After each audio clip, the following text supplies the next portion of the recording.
Bismillahirrahmanirrahim. Assalamualaikum warahmatullahi wabarakatuh. Alhamdulillah. Alhamdulillahilladzi arsala rasulahu bil huda wa dinil haqq liyudhhirahu 'ala dini kulli wa kafa billahi shahida. Asyhadu an la ilaha illallah wahdahu la syarika la wa asyhadu anna Muhammadan abduhu wa rasuluh. Allahumma salli ala Muhammadin wa ala ali Muhammad. Qala ta'ala ya ayyuhalladzina amanu taqullaha haqqa tuqatih wa la tamutunna illa wa antum muslimun. Ya ayyuhalladzina amanu taqullaha wa qulu qawlan sadida yuslih lakum a'malakum wa yaghfir lakum dhunubakum wa may yuti'illaha wa rasulahu faqad faza fawzan 'azima. Tsumma amma ba'du. Segala puji dan puji syukur kita kepada Allah Subhanahu wa taala. Pagi yang mulia ini alhamdulillah Allah Subhanahu wa taala memberikan kemudahan kembali kepada kita para jamaah sekalian untuk bersama-sama melaksanakan perintah Allah taala, yakni melaksanakan ibadah salat subuh berjamaah, di mana satu kenikmatan yang besar yang wajib kita syukuri adalah nikmat diberikan kemudahan dalam menunaikan ketaatan kepada Allah Subhanahu wa taala. Nikmat dalam kemudahan untuk beribadah kepada Allah Subhanahu wa taala. Ini nikmat yang besar yang wajib kita syukuri. Karena di antara perintah Allah Subhanahu wa taala yang tertinggi, perintah Allah Subhanahu wa taala yang tertinggi adalah perintah memurnikan atau beribadah, mengikhlaskan diri beribadah kepada Allah Subhanahu wa taala. Sehingga ketika seseorang diberikan nikmat ketaatan, dimudahkan untuk melaksanakan perintah Allah, dan kemudian juga dimudahkan untuk meninggalkan larangan-larangan Allah, ini merupakan nikmat yang paling besar. Nikmat yang paling besar. Terlebih pada hari ini atau di zaman sekarang ini, nikmat ini banyak hilang di sebagian saudara-saudara kita. Waliyadzubillah. Ketika mereka dihadapkan dengan ibadah, hati berat untuk menerimanya. Ketika hati berat menerimanya, maka mempengaruhi yang lainnya. Di pagi hari ini contohnya, yang tentu kalau kita mengikuti hawa nafsu kita, pagi ini lebih nyaman untuk istirahat di rumah, ya Pak. Melanjutkan istirahat kita, tidur kita. Namun alhamdulillah Allah mudahkan kita untuk melangkahkan kedua kaki kita untuk menghadiri panggilan Allah Ta'ala melaksanakan sholat subuh. Begitu juga alhamdulillah dimudahkan kembali melanjutkan ibadah selanjutnya, yaitu ta'lim atau thalabul ilm, menuntut ilmu, di mana menuntut ilmu ini juga merupakan ibadah. Bahkan para ulama mengatakan ibadah menuntut ilmu merupakan salah satu jalan kemudahan seseorang mendapatkan surga. Ketika kita ditanya apa yang kita inginkan kelak ketika kita berjumpa dengan Allah, pasti kita jawabnya ingin masuk surga. Namun di antara jalan menuju surga banyak yang dilalaikannya, termasuk thalabul ilmi. Di mana Nabi SAW pernah bersabda, "Man salaka tariqan yaltamisu fihi ilma, sahalallahu lahu bihi tariqan ilal jannah." Di mana Nabi SAW pernah bersabda, "Man salaka tariqan," barang siapa yang mengadakan perjalanan, keluar dari rumahnya mengadakan perjalanan, yaltamisu fihi ilma, yaltamisu fihi ilman, yang perjalanan itu tujuan diantaranya adalah untuk mendapatkan ilmu. Jadi thalabul ilmi ya. Apa kata Nabi Shallallahu Alaihi Wasallam untuk orang-orang yang mengadakan perjalanan, yang perjalanannya itu diperuntukkan untuk mendapatkan ilmu agama, sahalallahu lahu bihi, maka dengannya, dengan mereka bersusah payah keluar dari rumah untuk mendapatkan ilmu, bahkan mungkin tidak sedikit mengeluarkan biaya, tenaga, waktu, maka dengannya Allah Subhanahu wa taala akan memudahkan thariqan ilal jannah, jalan dia menuju surga Allah Subhanahu wa taala. Oleh itu beruntunglah bagi kita yang alhamdulillah diberikan kemudahan oleh Allah untuk duduk sejenak untuk thalabul ilmi. Dan ini merupakan sunnah Nabi SAW yang dicontohkan kepada para sahabat. Mereka selalu bermajlis dengan Nabi SAW, selalu bermajlis, bahkan setiap saat. Ya, setiap saat. Para sahabat selalu haus dengan ilmu dari Nabi SAW. Mereka banyak bertanya. Ya, mereka ingin mendengarkan penjelasan wahyu yang diturunkan Allah kepada nabinya.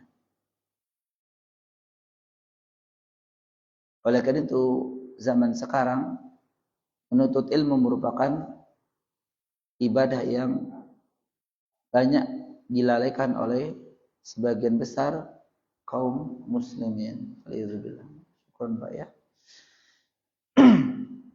Nah, di zaman yang kebanyakan melalaikan majelis ilmu, bermajelis ilmu, kita alhamdulillah dimudahkan. Oleh karena itu mudah-mudahan kita termasuk bagian orang-orang yang dikehendaki kebaikan oleh Allah Ta'ala. Karena Nabi SAW pernah bersabda, "Man yuridillahi bihi khairan yufaqihu fiddin," atau kama qala sallallahu alaihi wasallam. Barang siapa yang dikehendaki kebaikan oleh Allah Subhanahu wa taala, tandanya ya Pak, tandanya orang itu diberikan kebaikan oleh Allah Ta'ala. Tandanya, di antara tandanya adalah dirinya akan difahamkan terhadap ilmu agamanya. Difahamkan dengan ilmu agamanya. Tentu seseorang bisa berilmu agama, memiliki ilmu agama, itu tidak bimsalabim ya. Bimsalabim. Lahir langsung pintar. Ada nggak Pak? Tidak ada. Seseorang yang dilahirkan dalam keadaan jahil, dalam keadaan tidak memiliki ilmu, maka salah satu jalan untuk dia berilmu dengan menuntut ilmu. Oleh karena itu ketika kita atau seseorang dimudahkan oleh Allah untuk bisa menuntut ilmu, ya, dimudahkan untuk sebentar duduk walaupun sepekan 2 kali, 3 kali, ya, paling berapa menit Pak kalau Bapak kajian? Ya maksimal 1 jam ya. Dari 24 jam sehari diambil 1 jam untuk thalabul ilmi. Maka mudah-mudahan ini juga pertanda bahwa Allah menghendaki kebaikan kepada kita. Nah, oleh karena itu pada jamaah sekalian, thalabul ilmi itu juga termasuk ibadah yang agung. Bukan ibadah yang maaf daripada di rumah ngapainlah. Oh bukan. Thalabul ilmi merupakan ibadah yang agung. Allah Subhanahu wa taala mencantumkan ayatnya di Al-Qur'an mengangkat derajat orang-orang yang berilmu. Yarfa'illahu alladhina amanu minkum walladzina utul ilma darajat. Di ayat 11 surat Al-Mujadilah. Yarfa'illahu alladhina amanu minkum. Allah mengangkat derajat orang-orang yang beriman di antara kalian. Jadi Allah mengangkat derajat tinggi di hadapan Allah Subhanahu wa taala, memiliki kedudukan tinggi di hadapan Allah Subhanahu wa taala bagi siapa? Orang-orang beriman di antara kalian. Bukan orang-orang yang banyak duit. Bukan orang-orang yang memiliki jabatan tinggi. Wallahi la. Tapi Allah menyebutkan Allah angkat dari kalian dari orang-orang yang beriman. Kemudian Allah melanjutkan walladzina utul ilma darajat, dan Allah mengangkat derajat orang-orang yang berilmu. Sekalipun mungkin kita dapati orang-orang berilmu mafid dunia, tidak memiliki harta banyak, tidak memiliki dunia ini, tidak menguasai dunia, tidak memiliki jabatan. Akan tetapi ketika seseorang itu berilmu, Allah angkat derajatnya di hadapan Allah Ta'ala.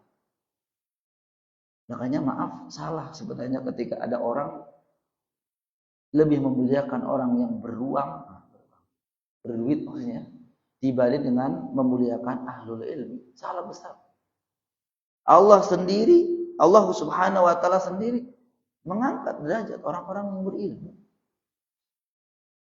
Oleh karena itu pada zaman sekarang, rahmatullah, jangan anggap ibadah thalabul ilmi ini merupakan ibadah sambilan.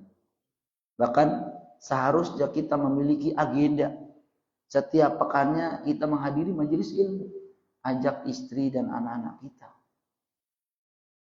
Ajak keluarga kita. Bisa sekali. Di sini banyak. Ya. Mungkin antara jam 9 sampai zuhur. Itu sambil bercengkrama dengan mereka di majelis-majelis ilmu. Ya.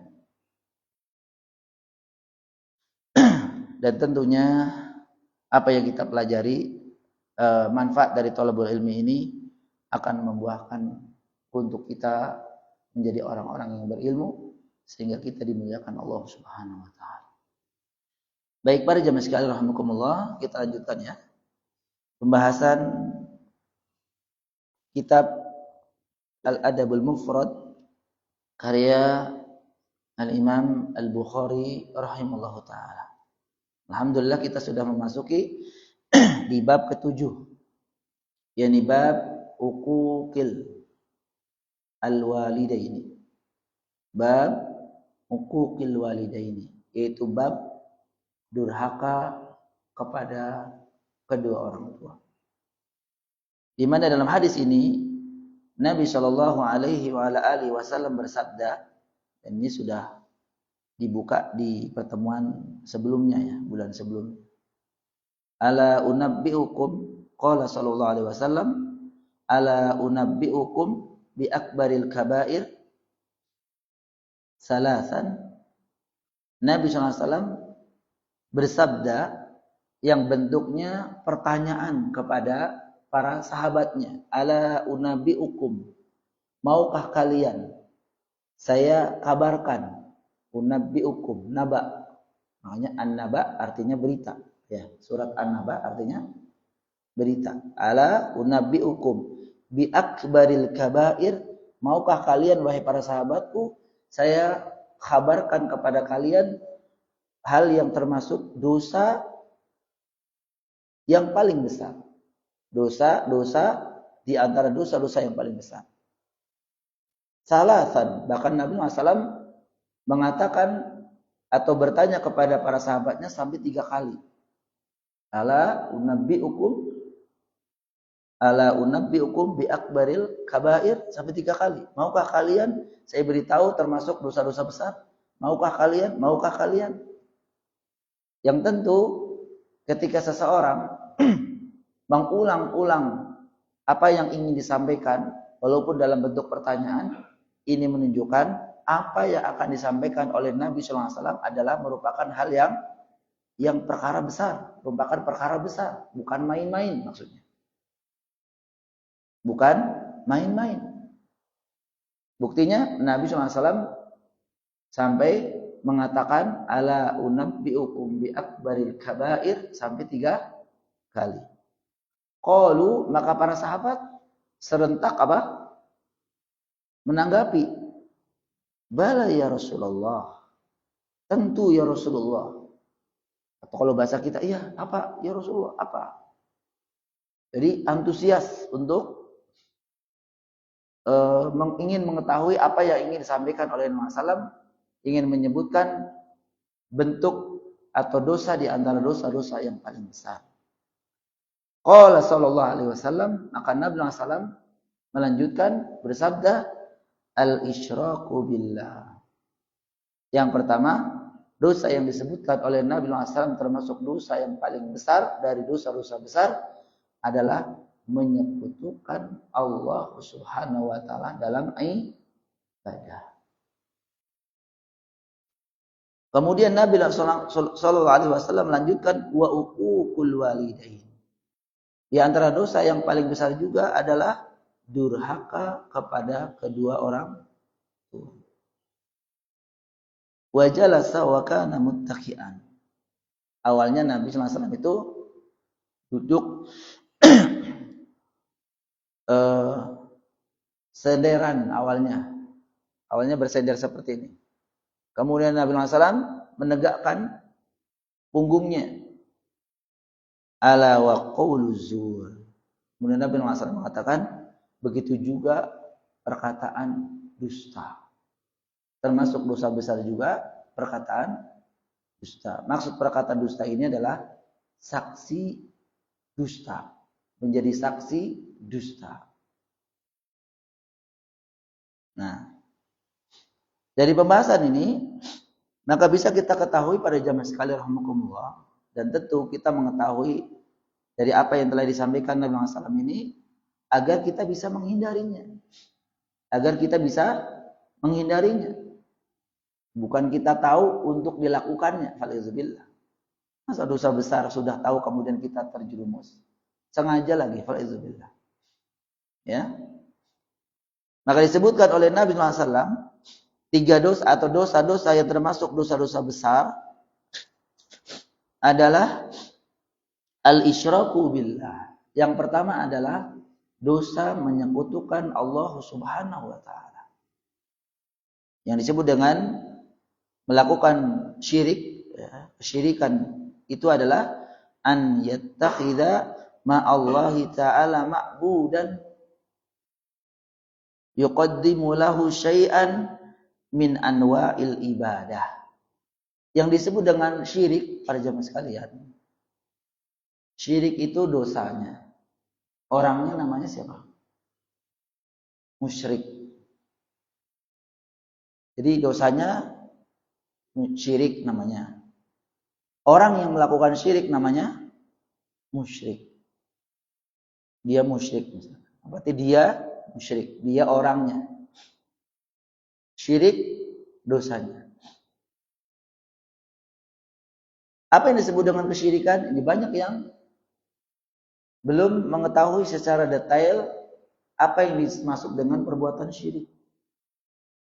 Ya, secara umum mungkin mereka mengetahui syirik itu beribadah kepada selain Allah.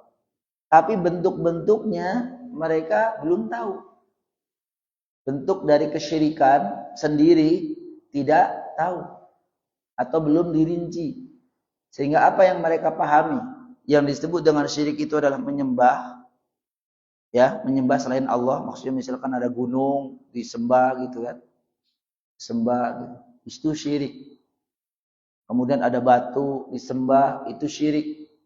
Ada pohon besar disembah, syirik. Ya. Tapi pada zaman ini kita mungkin di daerah kita ya jarang mendapati orang itu betul-betul terlihat menyembah si pohon, si gunung dan si batu. Pernah lihat nggak Pak di sini? Ada pohon misalkan disembah-sembah gitu, sujud sama dia. Jarang ya Pak ya. Atau bahkan mungkin daerah perkotaan tidak ada. Jadi kalau memang kita tidak mendapatkan di perkotaan demikian, berarti kita katakan, oh berarti syirik udah nggak ada di perkotaan sini.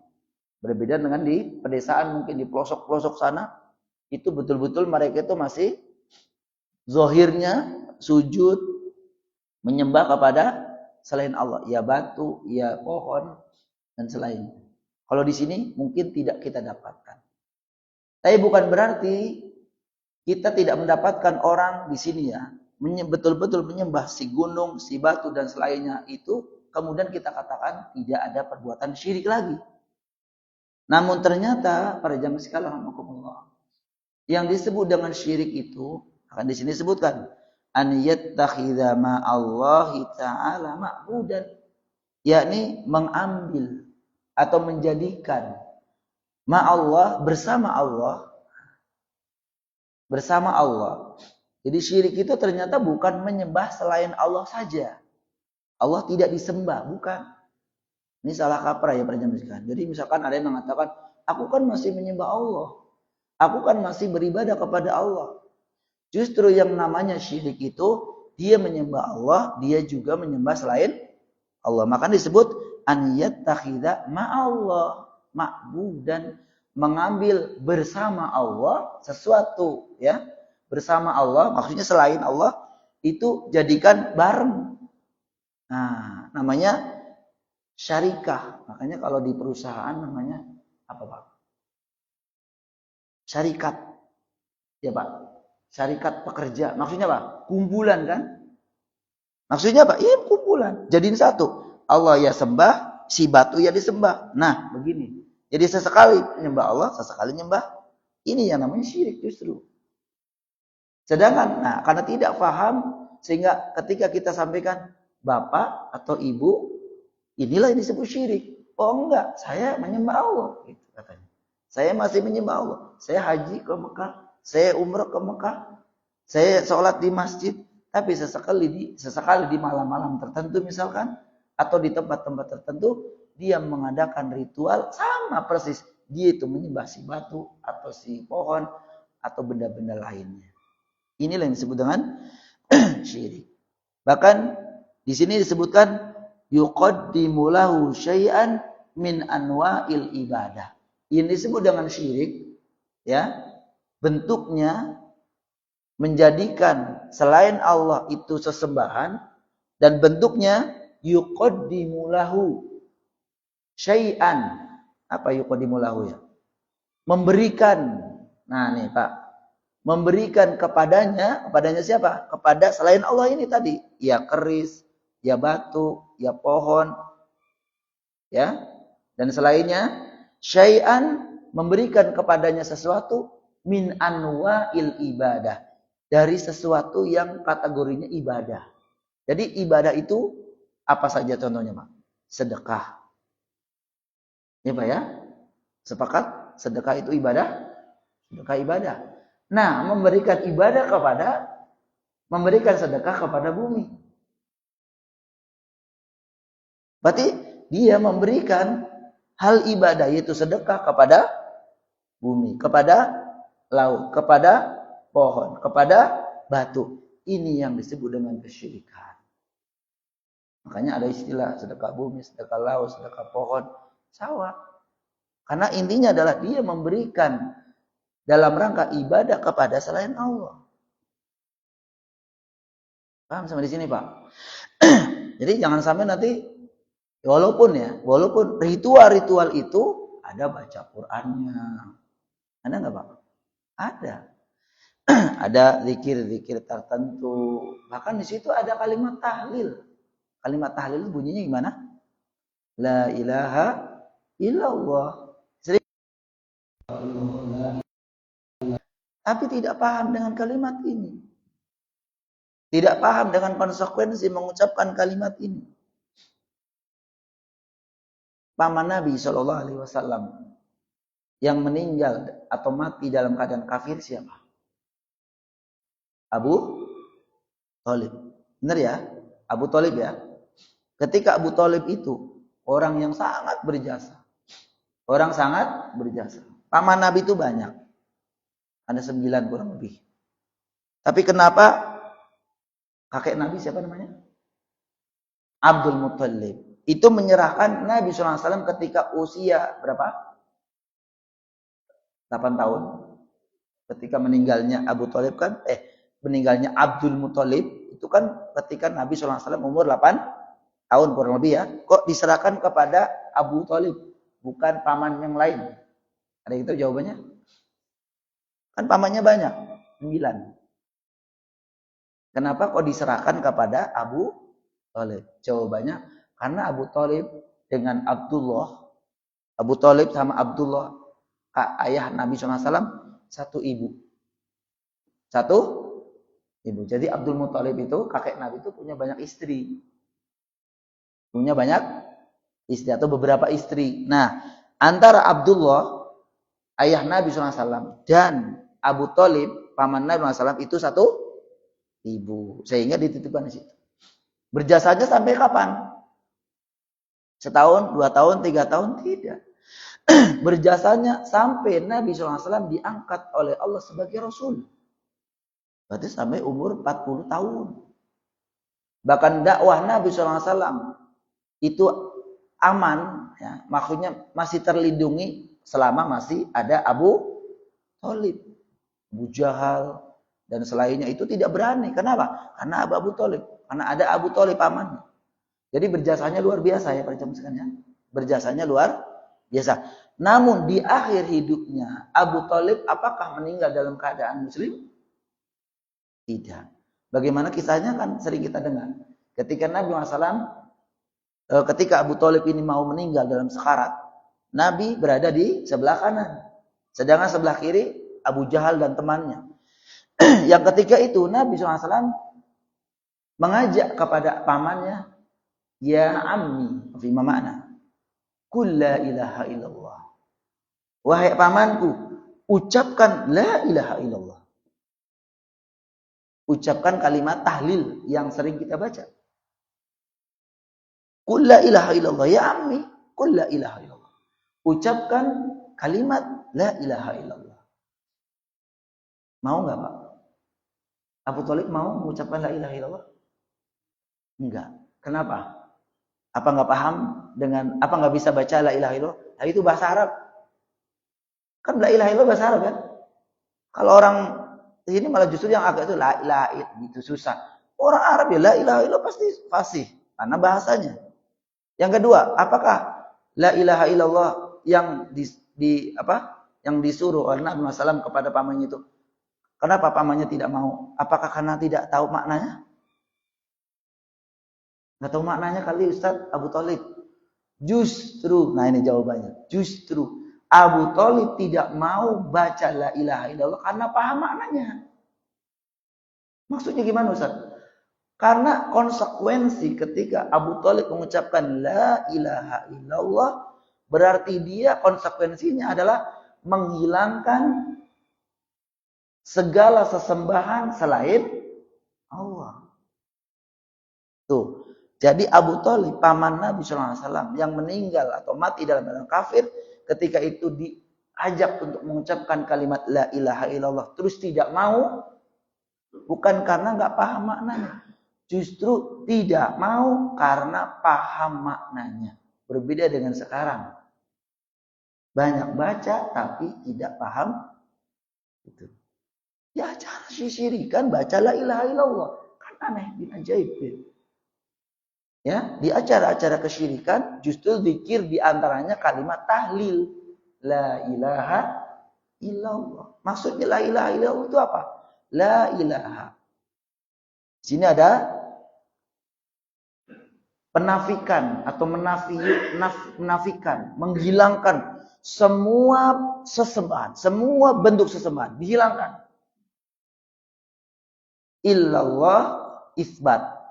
Kemudian menetapkan satu-satunya sesembahan yang berhak disembah itu hanya Allah. Yang disebut dengan menyembah atau ibadah yaitu sesuatu yang diberikan kepada Allah Ta'ala. Makanya syirik itu mengambil atau menjadikan bersama Allah Ta'ala dalam sesembahan, kemudian yuqaddimu lahu syai'an min anwa'il ibadah. Kemudian memberikan sesuatu kepada selain Allah itu dalam bentuk sesembahan.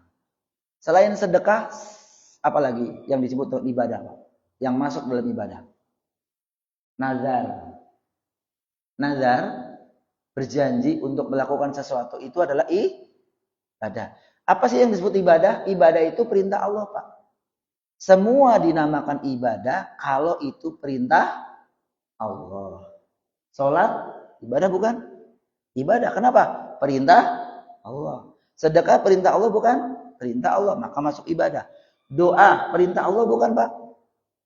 Ud'uuni astajib lakum. Kata Allah dalam firman-Nya, berdoalah kalian kepadaku. Nah, itu perintah Allah agar kita berdoa. Berarti doa merupakan ibadah. Dalam hadis juga disebutkan ad-du'aul ibadah. Doa itu adalah ibadah. Jadi kalau ibadah ya diberikan adalah perintah Allah, harus diberikan kepada Allah. Nazar Allah juga perintahkan, merupakan ibadah. Jadi kalau nazar tidak boleh diberikan kepada selain Allah. Kalau ada orang nazar, kalau saya ini, saya akan begini. Tapi akan begininya dia masuk pada, misalnya, apa ya? Sekarang kalau orang-orang nazar tuh biasanya, sekarang lagi musim apa nih? Musim, sekarang bahasa barunya apa? Kalau dulu kalau masuk sekolah itu apa namanya, Pak? Ya ke perguruan tinggi gitu kan ya? Apa sih nama istilahnya sekarang saya juga malah lupa. Kalau dulu kan SPBB apa namanya gitu ya. Artinya penerimaan siswa baru gitu kan. Kan banyak jamaah, banyak wali murid yang ingin anak saya itu bisa sekolah di sana. Sekolah di sana. Ya mungkin sekolah yang diminati itu sekolah yang luar biasa gitu. Kan kadang nazar, kalau anak saya diterima di sana, nah gitu kan ya, saya akan begini. Nah, akan begini ternyata dia bilang saya akan sedekah kepada laut misalnya. Nah, nazar ibadah tidak boleh diberikan kepada selain Allah. Nah, itu namanya syirik. Atau doa. Doa adalah ibadah. Yuqaddimu lahu syai'an min anwa'il ibadah. Ternyata dia berikan kepada selain Allah. Dia meminta kepada selain Allah. Doa ibadah yang seharusnya namanya ibadah diberikan kepada Allah, tapi diberikan kepada selain Allah. Ini namanya syirik. Datang kepada, maaf ya, kuburan. Ya, Mbak, bagaimana cari kalimatnya? Ini cucumu mau sunat nih. Tanggal sekian, hari sekian. Mohon dilancarkan ya, Mbak. Ada yang begitu, Pak, sekarang? Masih ada kalau ini, Pak. Mohon dikasih terang, gak hujan. Mudah-mudahan yang datang, yang kondangan banyak. Gitu ya. Selamat, lancar. Meminta kepada Allah, bukan kepada. Bahkan ada orang yang minta uang pun sama kuburan. Ada nggak, Pak? Banyak. Kuburan yang dianggap keramat. Makanya sekarang lagi musim kuburan dibongkar. Kenapa? Kosong. Makanya hati-hati. Sekarang bisnis aja bukan bisnis makanan. Bukan hanya bisnis bisnis kuburan. Ini memanfaatkan kebodohan masyarakat. Memanfaatkan kejahilan dan kebodohan masyarakat. Hanya bilang begini, aku semalam, ini ada kan ini. Ada katanya tukang bersih-bersih masjid itulah ya. Atau muadzin saya lupa. Itu bermimpi katanya yaitu Syekh Fulan atau pendiri masjid ini sesungguhnya di mana? Dikuburkan di sebelah sini katanya. Itu dalam mimpinya. Langsung dipercaya oleh Ya orang situ, dan kemudian di daerah tertentu itu dari masjidnya itu dibikin apa? Mewah. Ya ada tirai minyak wangi, ada bunga-bunga, ada lampu. Sehingga apa? Ya sekarang zamannya medsos. Banyak orang yang tidak tahu ilmunya, kemudian yakin datang dari jauh untuk meminta kesini. Ternyata pas dibongkar kosong. Kosong. Ini bentuk dari kejahilan atau ketidaktahuan, tidak adanya ilmu agama yang benar. Sehingga mereka gampang dibodohi. Nah, banyak pada jam sekarang. Banyak sekarang dibongkar. Bahkan alhamdulillah yang membongkar itu dari pemerintah. Dari MUI setempat atau bahkan mungkin kelurahan setempat yang membongkar. Karena itu bisnis. Kalau teman-teman tahu, bisnis kuburan itu luar biasa. Nah, banyak orang-orang yang menjadi saksi bahwa misalkan doa ini sekian juta, doa ini sekian juta. Ya. Orang kemudian dibodohi dengan iming-iming apa? Itu tadi. Ziarah ke kuburan fulan, Syekh fulan itu berapa kali setara dengan pahala haji. Itu nggak usah ke Mekah. Lama, waiting listnya 50 tahun. Kalau ke sana 3 kali saja udah seperti haji. Sampai ke sana berhari-hari. Mengeluarkan biaya banyak, sampai jual ini, jual itu, jual ini, jual itu. Sampai sini minta uang. Sampai sana minta uang. Ini udah dijual. Yang diuntungkan siapa? Panitianya. Karena dalam ruangan tertentu siapa yang masuk sekian juta. Ada pada zaman sekarang. Sedekahnya, belum yang jalan kaki itu pada sedekah. Oleh itu orang ke sana itu banyak uang receh, banyak membawa uang receh. Makanya bukan hanya 1 lembar, 2 lembar, itu karungan pada zaman sekalian. Uang itu karung, orang yang menghitung itu bukan di bawah lantai, di atas lantai, tapi orang yang menghitung uang itu duduk di atas uang. Ngitungnya itu duduknya di atas uang. Saking banyaknya itu. Tapi alhamdulillah mulai hari ini sudah mulai redup lah. Orang sudah sadar bahwa itu merupakan pembodohan. Pembodohan umat. Ya, walaupun ada masih orang-orang yang masih mendewa-dewakan atau mentuhankan orang-orang seperti ini. Sudah ada bukti bahwa kuburan-kuburannya itu bohong. Tapi tetap aja. Dan itulah kebodohan. Kalau belum dapat jodoh, itu mintanya sama siapa? Sama Allah. Minta sama Allah, bukan datang ke dukun. Nanti dukun justru memanfaatkan dia belum dapat jodoh, berarti masih gadis ya. Banyak kejadian-kejadian, bukanlah ditambah jodoh, tapi justru faliyuzubillah. Banyak kejadian seperti ini. Udah terjadi baru menyesal. Karena dibodohin, datang ke sana tuh kemarin banyak yang langsung dapat jodoh. Ini kebohongan, kebodohan.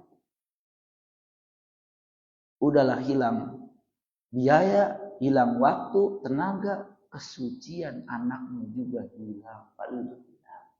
Ini sering terjadi dan sudah banyak berita demikian. Dibodohi kaum muslimin rahimakumullah. Inilah kesyirikan. Maka banyak orang yang belum tahu bentuk-bentuk kesyirikan itu. Maka mereka banyak yang mengatakan apa yang ia lakukan ketika dia dijelaskan ini syirik. Ya enggak, saya masih menyembah Allah. Kalau dari maknanya, orang yang berbuat syirik ya memang masih menyembah Allah. Tapi dalam satu sisi dia juga menyembah selainnya. Memberikan sesuatu ya kepada selain Allah tadi bentuknya sesembahan. Aku masih menyembah Allah kok. Tapi sampean masih punya keris. Kerisnya itu disepuh. Sepuh itu apa ya Pak? Dikasih apa?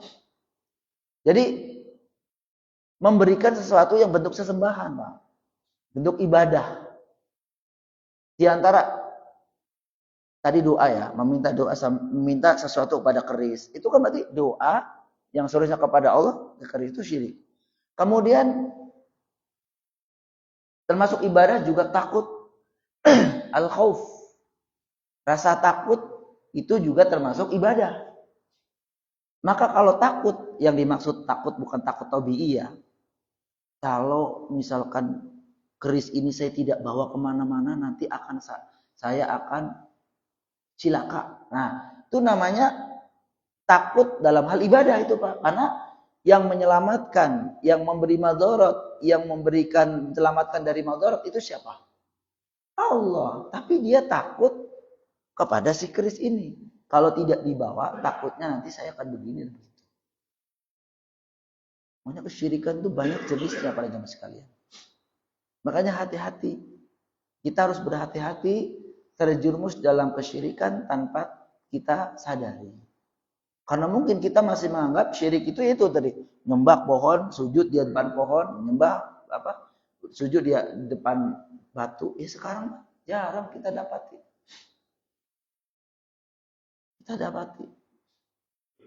Tapi ternyata bentuk-bentuk itu muncul pada hari ini. Ya, muncul pada hari ini. Kemudian yang kedua adalah yang disebutkan Nabi SAW yang termasuk dosa besar adalah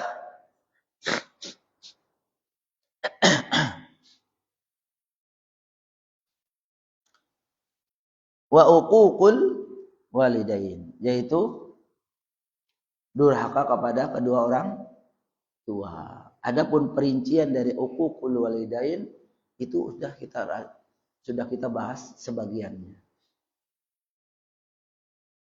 Ya, baik dari perkataan, baik dari perbuatan kita kepada orang tua yang menunjukkan itu durhaka kepada orang tua, itu termasuk bagian dari dosa besar. Dan yang ketiga yaitu qaula az-zur, yaitu al-kadzibu wal batilu, yaitu kedustaan. Ya, atau dimaksud wasyahadatu az-zur, yaitu persaksian palsu. Ya, persaksian palsu atau berdusta dalam persaksian. Nah, ini juga termasuk misalkan ada kejadian gitu kan. Sebenarnya nggak ada kayak gitu cerita begitu. Dia langsung bilang demi Allah. Tapi dia mengambil nama Allah, disumpahnya demi Allah. Saya melihat langsung dia tuh begini. Sedangkan tidak. Ya, apalagi ya kasus-kasus yang kadang sekarang gitu. Karena mungkin dibayar mahal sehingga dia berani bersumpah palsu, bersumpah bohong. Ini termasuk dosa paling besar pada zaman sekalian. Ya, makanya bagi orang-orang yang kerjanya membantu orang-orang yang memang salah, hati-hati. Apa sih namanya biasanya, Pak? Kalau ada kasus kemudian pengacara. Membantu orang yang salah gimana ya? Ya. Hati-hati nanti diminta pertanggungjawabannya di akhirat. Walaupun semakin membantu perkara yang memang bohong kelar, itu bayarannya semakin besar. Tapi pertanggungjawaban dia di akhirat makin besar juga. Hanya hati-hati pada jemaah. Pekerjaan bukan, kadang-kadang cerita-cerita sama teman-teman gitu.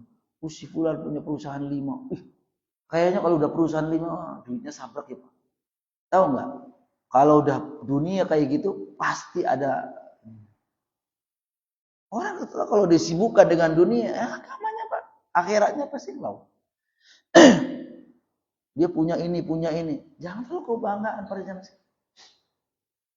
Kebaikan itu mutlak di sisi Allah Ta'ala. Bukan dikarenakan kita. Kita memang menganggap kalau ada orang ya, anaknya terima di mana? Di sekolah ini. Anaknya diterima jadi apa namanya itu? Tentara misalnya. Tapi kemudian hanya berbangga ria tanpa ada sisi akhiratnya. Karena Allah berfirman, Inna akramakum indallahi atqakum. Bukan jabatan kaum muslim. Jabatan bisa hilang. Jabatan bisa hilang. Atau dapat sekolahan yang apa ya? Kalau sekolahan apa sih namanya itu? Kampus A, kampus B yang memang luar biasa. Ini mah sekolah diterima di pesantren misalnya. Wah, apaan pesantren? Baik. Ini banyak kesalahan dalam masyarakat membanggakan orang-orang yang ya. Sedangkan kadangkala orang-orang yang masuk di situ itu dengan murni atau ada pesangon. Ada apa? Saya dengar misalkan masuk sini harus 300 juta. Masuk sini harus 300 juta. Oh, benar. Makanya nanti kalau udah jadi dendam. Dulu saya dapat bayar 300 juta berarti harus dapat 300 juta dengan segala cara. Faliyuzubillah. Tapi ada juga yang memang murninya. Itu karunia Allah Ta'ala. Sumpah palsu. Makanya jangan terlalu mendewa-dewakan orang yang memiliki harta, memiliki jabatan. Inna akramakum indallahi atqakum. Orang yang bertakwalah yang paling mulia di sisi Allah Ta'ala. Justru maaf ya, orang yang paling uangnya terlalu banyak, kemudian juga orang yang sibuk dengan dunia, kira-kira sholatnya aja deh. Tepat waktu nggak Pak biasanya? Terbengkelai Pak. Terbengkelai. Ya. Saya ngisi beberapa perusahaan di MM 2100 itu. Saya jam 5 lah. Isinya jam 5 sampai maghrib. Itu jam 5 masih ada yang baru sholat asar. Begitu ya Pak? Bahkan jam 6 kurang seperempat, maksudnya kurang 10 menit, kurang 5 menit, bahkan sebelum maghrib masih ada yang baru sholat asar. La haula wala quwwata illa billah. Segitunya dunia. Sebesar apakah dunia itu? Semanfaatnya apa dunia itu? Sampai masalah sholat ditinggalkan, bukan ditinggalkan waktu utamanya. Tidak segera untuk mendatangi panggilan Allah Ta'ala. Itu banyak. Dan itu bukan 1-2 ternyata para jemaah. Bukan 1-2. Kalau cuma 1 mungkin dia itu apalah gitu ya. Ini rombongan. Rombongan ya. Pada itu bilang 3, 4, 5. Datangnya beda-beda gitu. Ini harus para jemaah sekalian. Maka ada seorang bertanya kepada seorang ulama tentang dirinya yang sebulan itu sekali tidak sholat Jumat. Sekali dalam sebulan tidak sholat Jumat. Jadi dia kerjanya mungkin kalau nggak salah di dagang-dagang itulah. Jadi kata dia ada satu hari Jumat itu memang sip-sipan, maksudnya gantian. Berarti kalau memang 5 orang ini Jumatan, dia jaga tokonya. Tokonya milik orang kafir. Gitu ya. Makanya tegas ulama mengatakan, nah inilah yang disebut kelalaian. Apa kata Allah dalam Al-Quran?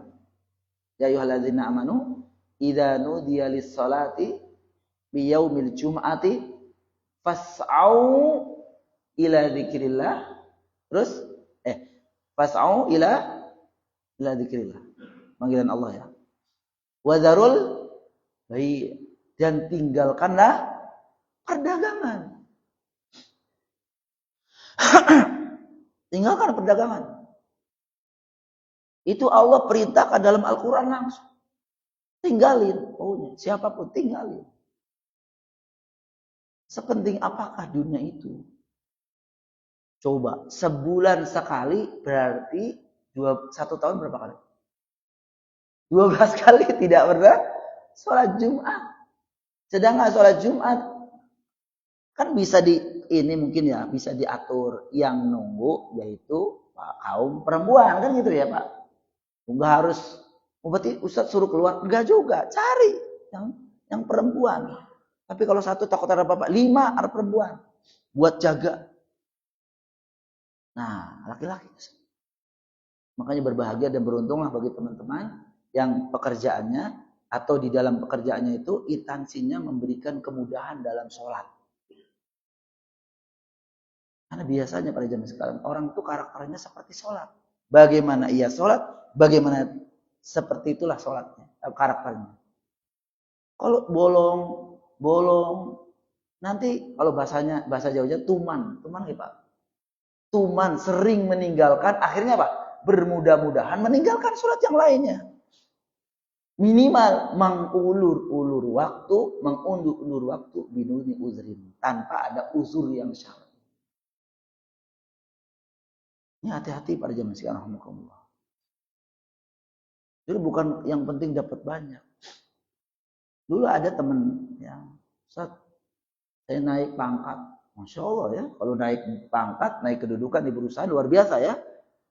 Mungkin teman-teman yang di perusahaan Mas Agus, kalau jadi manajer apa gajinya? Jadi 5 kali lipat gitu ya. Tapi dia bilang, demi Allah Ustaz, saya nggak pernah taraweh. Tuh, sebulan nggak pernah taraweh. Kenapa? Jadi itu, kalau orang yang tinggi kan dekat sama engkong, apa namanya? Yang punya gitu kan. Punya harus nurut, kamu apa mau kemana ikut gitu. Akhirnya sekali nggak terawih, besok nggak terawih. Katanya dia bilang sebulan. Gimana Ustaz dengan pekerjaan saya ini? Nah kalau begitu ceritanya, maaf barokah, nggak berkah namanya. Walaupun dunia dapat, tapi ibadah kita justru jauh dari Allah Taala. Baik pada jam sekarang, rahmatullah. 3 ya dosa yang disebutkan oleh Nabi SAW. Yang berkenaan dengan yang termasuk dosa-dosa paling besar. Mudah-mudahan apa yang disampaikan bermanfaat bagi kita semua ya. Dan tentu mengetahuinya kita dengan apa yang disebutkan oleh Nabi SAW ini itu agar kita menghindarinya. Amin ya rabbal alamin. Sampai di sini mudah-mudahan bermanfaat. Kita akhiri dengan doa majelis. Subhanakallahumma bihamdika asyhadu an la ilaha illa anta astaghfiruka wa atubu ilaik. Assalamualaikum warahmatullahi wabarakatuh.